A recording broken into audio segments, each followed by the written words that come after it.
My name is Lorraine Hart, and I'm 71 years old. Getting old doesn't make you invisible. It makes you a target wrapped in the assumption of weakness, a mark for those who mistake your grief for opportunity. What I'm about to tell you isn't just my story. It's a blueprint of betrayal that plays out in countless homes across this country, behind closed doors and polite smiles. This is my warning, my testimony, my survival, the unraveling. The morning Daryl died, the world didn't end dramatically. The sun rose exactly as it always had, indifferent and punctual, streaming through our bedroom window and illuminating the space where he should have been breathing beside me. He'd had a heart attack in his sleep. Peaceful, the doctor said, as if that word could soften the violence of his absence. The funeral was a blur of casseroles and condolences. People I'd known for decades suddenly couldn't look me in the eye, as though widowhood was contagious. Grief, I learned, makes people uncomfortable. The house became a mausoleum. 42 years of marriage embedded in every corner. His reading glasses still on the nightstand, his coffee mug in the cabinet. I would wake at 3 in the morning standing in his closet, breathing in the fading scent of his Old Spice cologne. Dana called every day at first. Then the questions changed. Mom, that house is too much for you, all those stairs. What if something happens? Mom, are you managing the bills? Dad always handled the finances, didn't he? Mum, you shouldn't be isolated like this. Come stay with us. Each question felt reasonable, caring even. It was only later that I recognized them for what they were. Reconnaissance. She was mapping the territory of my vulnerability. 6 months after Daryl's death, Dana showed up unannounced. I was still in my nightgown at 11 o'clock, the kitchen counter covered in unopened mail. She took one look around and something flickered across her face. Not quite concern, not quite satisfaction. Mom, you can't go on like this. She pulled me into a rehearsed hug. Come stay with us. Just for a while. The kids would love it. I looked around at the home Daryl and I had built together. I don't know, Dana. Please, Mom. Her eyes filled with tears. I can't lose you too. I need to know you're safe. How could I say no to my daughter needing me? Okay, just for a little while. The trap closes. Todd didn't come inside when they picked me up. He sat in their BMW, engine running, and popped the trunk without getting out. Dana emerged from my house carrying my important documents folder, the one from Daryl's safe, the one I definitely hadn't given her. Their house was all sharp angles and cold glass.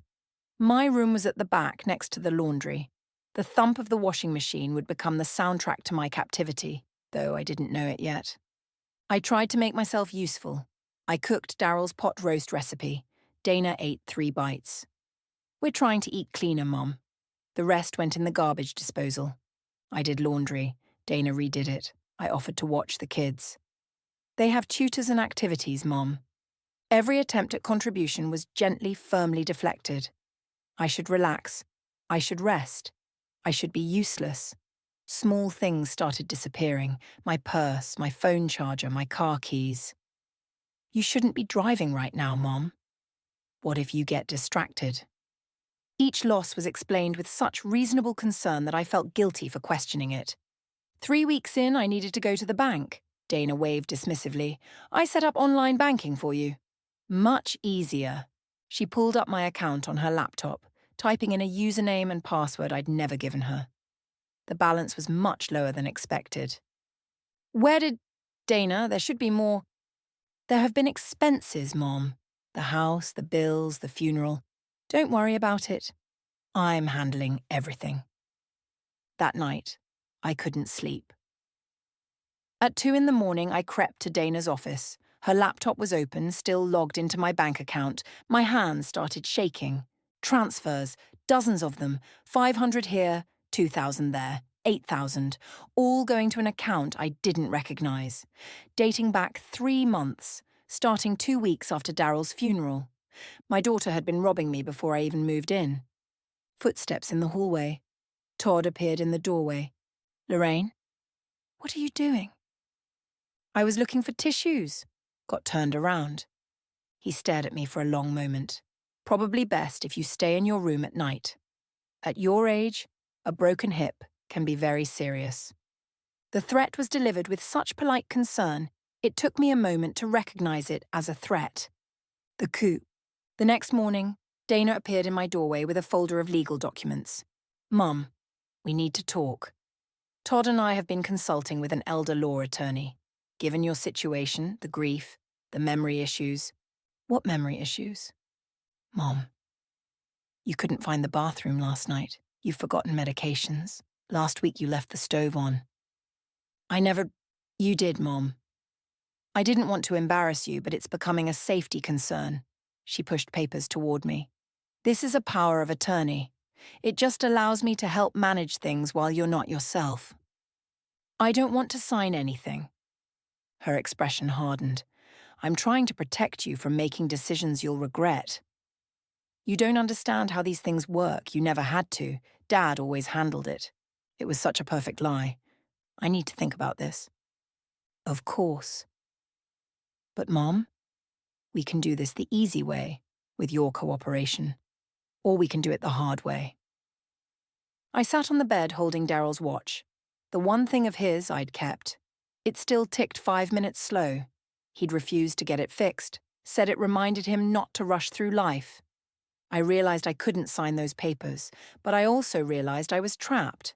No car, no working phone, no allies. That night at dinner, Todd looked at me with contempt. Have you thought about what Dana discussed? I'm not signing anything. The room went quiet. That's unfortunate. Because I've already filed a petition with the county, a competency evaluation. We have documented evidence of your cognitive decline, multiple witnesses. He smiled without warmth. A judge will decide if you're capable of managing your own affairs. And when the court appoints a guardian, which I think we both know is the likely outcome, that guardian will be Dana. Dana reached for my hand. Mom, please don't make this ugly. We just want what's best for you. I pulled away. If you loved me, you wouldn't be stealing from me. The pretense dropped from her face. Stealing? I've been keeping you afloat. You're an old woman clinging to a life that's already over. Dad's gone. Your independence is gone. The sooner you accept that, the easier this will be. I looked at my daughter and didn't recognize her. I will never sign those papers. Todd leaned back, almost amused. That's fine, Lorraine. We don't need your signature. We just need a judge's ruling. The facility. The social worker arrived with a clipboard and sympathy in her eyes. Dana played her part perfectly, the worried daughter, the exhausted caregiver. I love my mother, but I don't know how much longer I can keep her safe. She wanders at night. She can't remember her pills. She gets confused, aggressive sometimes. Every word was a lie, delivered with tearful sincerity. I answered every question correctly. But I could see the social worker was looking for signs of incompetence, and in the shadow of Dana's performance, even my correct answers seemed suspicious. 3 days later, Todd drove me to Riverside Glens Senior Living Community, a beige building that smelled like industrial cleaner and decay. He pulled out a suitcase I'd never packed. Dana took care of everything. Todd, please, don't do this. He looked at me, something flickering in his eyes. Not quite guilt. Then it was gone. You're getting old, Lorraine. This is what happens. This is just how it goes. The intake process was humiliating. They gave me a plastic bracelet, assigned me to a room with a woman who had advanced dementia and never spoke. That first night, I sat on the bed and felt something inside me erode. The slow wearing away of self. I looked at Daryl's watch, still ticking. Not yet, I thought. Not like this. The attorney. On the 5th day, a man in a grey suit appeared. Mrs. Hart? I'm Michael Barrett. I was your husband's attorney. Daryl's been dead for almost a year. I know. He retained me separately from his public attorney. He did this 2 years before he died. My job was simple. Monitor your situation. And if your daughter attempted to take control of your estate, I was to intervene. He knew. He suspected. He'd noticed changes in Dana's behavior after she married Todd. He hoped he was wrong, but he wanted to protect you. Barrett handed me an envelope with my name in Daryl's handwriting. Inside was a letter. My dearest Lorraine, if you're reading this, then the thing I feared most has happened. I'm so sorry. Everything I told you about our finances was true. Except for one thing. I set aside a separate trust that Dana doesn't know about. It contains approximately $750,000. This money is yours alone, protected by legal structures that cannot be broken. I also had our house documented before I died. The deed is in your name only. Dana cannot take it, sell it, or claim it. Finally, and this is the hardest part, I recorded several conversations with Dana over the last year of my life. Conversations where she discussed ways to gain control of our assets when you're gone, Dad. They're evidence, Lorraine. Fight, my love. You are the strongest person I've ever known. Forever yours, Daryl. I read it 3 times before I could speak. He recorded her? Barrett nodded. Multiple conversations. She was planning this before he even died. What do we do now? Barrett smiled, and it was not a kind smile. Now we destroy them. The reckoning. We assembled the case methodically. Bank records showing unauthorized transfers, forged signatures, fraudulent claims, medical evaluations proving my competence, evidence they'd sold my car and rented out my house. And Daryl's recordings. The warrants were issued on a Friday. Dana and Todd were arrested for fraud, elder abuse, forgery, and theft. The trial. The trial lasted 6 weeks. Dana's attorneys tried every angle. I was vindictive, jealous, misremembering. They showed photos of family holidays, trying to paint a picture of a normal family torn apart by grief. But then, Barrett played the recordings. Daryl's voice clear through the courtroom speakers. Dana, your mother is going to need support after I'm gone. I know, Dad. We'll take care of her. Once you're gone, we can consolidate everything. Make it easier to manage. Consolidate? You know what I mean. Get her out of that big house, manage her assets properly. There were 5 recordings, each one more explicit than the last. By the end, several jurors were crying. The prosecution called me to the stand. The defense attorney tried to make me seem confused, forgetful. Mrs. Hart, isn't it true that after your husband died, you had trouble managing your affairs?